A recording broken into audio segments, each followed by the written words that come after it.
திருகோணமலையில் பாரிய விபத்தில் சிக்கிய சொகுசு பேருந்து 14 பேர் வைத்தியசாலையில் அனுமதி. திஸ்ஸ விகாரையை அகற்ற முற்பட்டால் போராட்டங்கள் வெடிக்கும், சரத் வீரசேகர வெளியிட்டுள்ள மிரட்டல். கவிழ போகும் ஜனாதிபதி அனுரவின் ஆட்சி, வெளிப்படையாக அர்ஜுனா வெளியிட்ட கருத்து. திட்டமிட்டு தாக்கிய போலீசார், அடுத்தடுத்து பலர் வைத்தியசாலையில் அனுமதி. தேசிய மக்கள் சக்தி உறுப்பினரின் கஞ்சா தோட்டம், அரசாங்கத்தை கடுமையாக விமர்சித்த நாமல் ராஜபக்ச. தையிட்டி விகாரை காணியை தமிழர்களிடமிருந்து அபகரித்தது இராணுவமே, விகாராதிபதி வெளியிட்ட அறிவிப்பால் பரபரப்பு. போலீசார் துரத்தி வந்த கார் மோதி கோர விபத்து, 3 படுகாயம். அக்கரைப்பற்றிலிருந்து திருகோணமலை நோக்கி பயணித்த தனியார் சொகுசு பேருந்து ஒன்று வீதியில் கவிழ்ந்து விபத்துக்குண்டானதில் 14 பேர் காயமடைந்து வைத்தியசாலையில் அனுமதிக்கப்பட்டுள்ளனர். இச்சம்பவம் இன்று காலை சுமார் 7:15 மணியளவில் சேரனுவர மகிந்தபுர சந்தியில் இடம்பெற்றுள்ளதாக போலீசார் தெரிவித்தனர். விபத்து நேரத்தில் குறித்த பேருந்தில் சுமார் 21 பயணிகள் பயணித்ததாக கூறப்படுகிறது. விபத்தில் காயமடைந்தவர்கள் உடனடியாக மீட்கப்பட்டு சிகிச்சைக்காக சேரனுவர மற்றும் மூதூர் வைத்தியசாலைகளுக்கு அனுப்பி வைக்கப்பட்டுள்ளனர். அவர்களின் நிலை குறித்து மருத்துவர்கள் தொடர்ந்து கண்காணித்து வருகின்றனர். இந்த விபத்து தொடர்பில் மேலதிக விசாரணைகளை சேரனுவர போலீசார் மேற்கொண்டு வருகின்றனர்.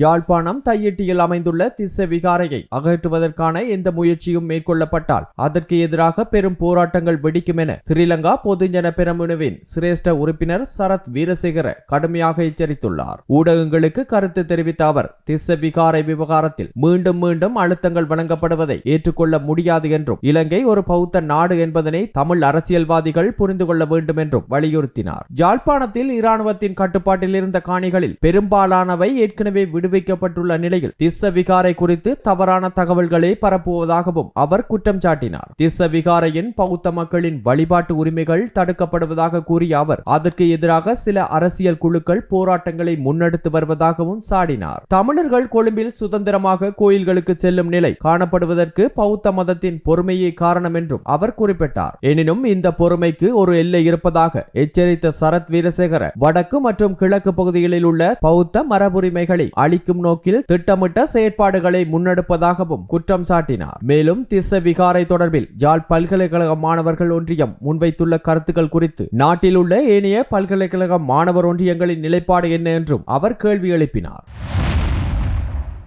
ஜனாதிபதி அனுரகுமார திசாநாயக்க தலைமையிலான அரசாங்கம் நிலை தடுமாற தொடங்கியுள்ளதாகவும் ஆட்சி கவிழ்வதற்கான தெளிவான அறிகுறிகள் தற்போது வெளிப்படுகின்றன என்றும் நாடாளுமன்ற உறுப்பினர் ராமநாதன் அர்ஜுனா தெரிவித்துள்ளார். கொழும்பு மாநகர சபையில் தேசிய மக்கள் சக்தியின் வரவு செலவு திட்டம் தோற்கடிக்கப்பட்டமை தொடர்பில் ஊடகங்களுக்கு கருத்து தெரிவிக்கும் போதே அவர் இதனை கூறினார். ஜனாதிபதியின் படகில் ஓட்டை விழுந்துள்ளது, அந்த படகு உடைந்து மூழ்கும் நிலைக்கு செல்கிறது. இன்னும் 1 வருடத்துக்குள் இந்த அரசாங்கம் கவிழும் என எச்சரித்தார். ஜனாதிபதி சுற்றியுள்ளவர்களே இந்த நிலைமைக்கு காரணமாக இருப்பதாக குறிப்பிட்ட அர்ஜுனா, நலிந்த ஜெயதிச 2 வாரங்களில் நிலைமையை சரி செய்வதாக கூறியுள்ளார். அது நடந்தால் நல்லது என குறிப்பிட்டுள்ளார். அதேபோல் வடக்கில் முல்லைத்தீவு உள்ளிட்ட பகுதிகளில் அரசாங்கத்தின் வரவு செலவு திட்டங்கள் தோல்வியடைந்துள்ளமை ஆட்சியின் பலவீனத்தை காட்டுவதாக அவர் சுட்டிக்காட்டினார்.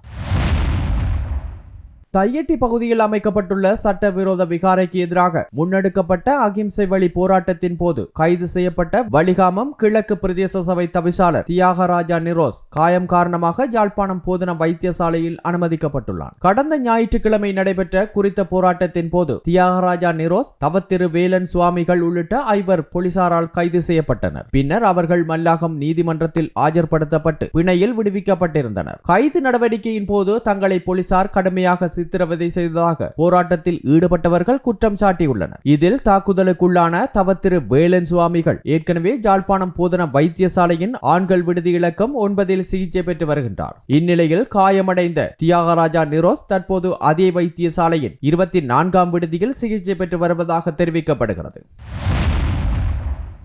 மொட்டு கட்சியின் தேசிய அமைப்பாளரும் நாடாளுமன்ற உறுப்பினருமான நாமல் ராஜபக்ச தற்போதைய அரசாங்கம் மற்றும் இலங்கை போலீஸ் மா அதிபர் தொடர்பில் தொடர்ச்சியான கடும் குற்றச்சாட்டுகளை முன்வைத்துள்ளார். தெருக்களில் போலீஸ் அதிகாரிகள் தாக்குதலுக்கு உள்ளாகும் சூழலில் இத்தகைய அரசாங்கத்தின் கீழ் பணியாற்றுவதே வெட்கக்கேடானது என அவர் சாடியுள்ளார். தேசிய மக்கள் சக்தியின் நாடாளுமன்ற உறுப்பினர் ஒருவர் தொடர்புடையதாக கூறப்படும் போலீஸ் அதிகாரி தாக்குதல் சம்பவத்தை குறிப்பிட்டு கருத்து தெரிவித்த நாமல் ராஜபக்ச, தற்போதைய போலீஸ் மா அதிபர் ஒரு சுயாதீன காவல்துறை தலைவராக அல்லாமல் அரசியல் சார்புடையவராக செயற்படுவதாக குற்றம் சுமத்தினார். அரசியல் அழுத்தங்கள் மற்றும் பழிவாங்கல் அச்சம் காரணமாக காவல்துறை அதிகாரிகள் தங்களது கடமைகளை சுதந்திரமாக மேற்கொள்ள முடியாத சூழல் உருவாகியுள்ளதாகவும் அவர் தெரிவித்தார். மேலும் முன்பு ராஜபக்ச குடும்பத்தினருக்கு எதிராக போதைப்பொருள் குற்றச்சாட்டுகளை முன்வைத்த சில அரசியல் பிரதிநிதிகள் தற்போது சட்டவிரோத கஞ்சா செய்கைகளுடன் தொடர்புடையவர்களாக இருப்பதாகவும் நாமல் குற்றம் சாட்டினார். தேசிய மக்கள் சக்தி நாடாளுமன்ற உறுப்பினருக்கு சொந்தமானதாக கூறப்படும் கஞ்சா தோட்டம் தொடர்பான விசாரணையில் ஈடுபட்ட போலீஸ் அதிகாரிகள் அச்சுறுத்தல்களுக்கு உள்ளாகி அதில் ஒருவர் இடமாற்றம் செய்யப்பட்டுள்ளதாக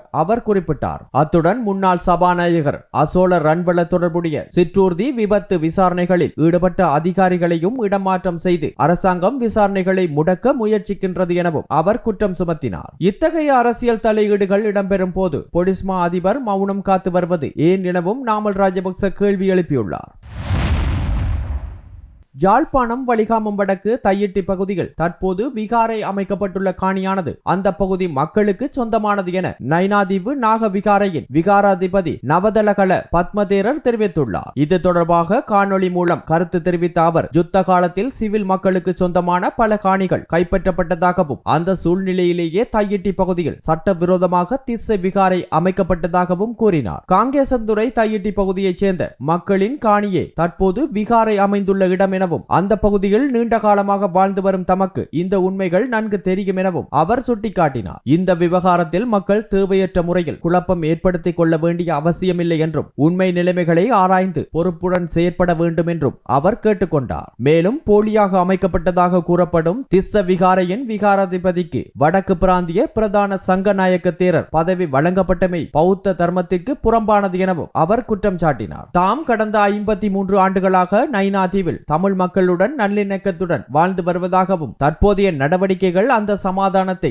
சீர்குலைக்கும் வகையில் இருப்பதாகவும் நவதலகல பத்மதேரர் தெரிவித்தார். தையிட்டி பகுதியில் தமிழ் மக்களுக்கு சொந்தமான காணிகளை வலுக்கட்டாயமாக கைப்பற்றி புதிய விகாரை கட்டிடங்கள் அமைப்பது ஏற்றுக்கொள்ள முடியாது என வலியுறுத்திய அவர் இந்த விடயத்தில் அரசாங்கம் தலையிட்டு உரிய தீர்வை வழங்க வேண்டும் என்றும் கோரிக்கை விடுத்துள்ளார். மேலும் இந்த விவகாரத்தை தேவையற்ற வகையில் தீவிரப்படுத்தாமல் அனைத்து தரப்பினரும் ஒன்றிணைந்து கலந்துரையாடல் மூலம் தீர்வை எட்ட வேண்டும் என்றும் இல்லையெனில் இது பெரிய பிரச்சனையாக மாறும் அபாயம் உள்ளதாகவும் அவர் எச்சரித்தார்.